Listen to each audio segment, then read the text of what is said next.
Objection handling part 1. How do you handle fake objections?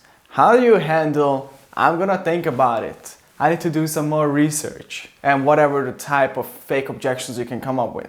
How do you fucking handle this annoying objection? Very simple.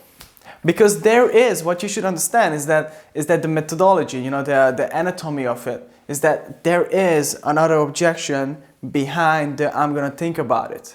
So what you should do is that you cannot handle this, so what you should do is take this, the one that the person is hiding, and put it out into the open. Okay? Call the prospect out. Call the prospect out. Tell him that you know that he is bullshitting. Tell him that he knows. Tell him that you know.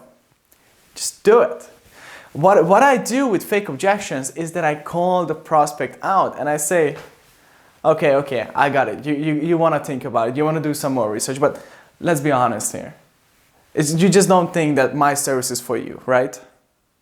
And then the prospect goes, yeah, you know, it could be. And then now at least he's communicating honestly. Now he's giving me something that I can work with. I can go deeper into, like, okay, why you don't think this is a service for you? And then he can explain it to me, and then he can object to me, and at least now I can handle this. So how do you handle fake objections? Call the prospect out.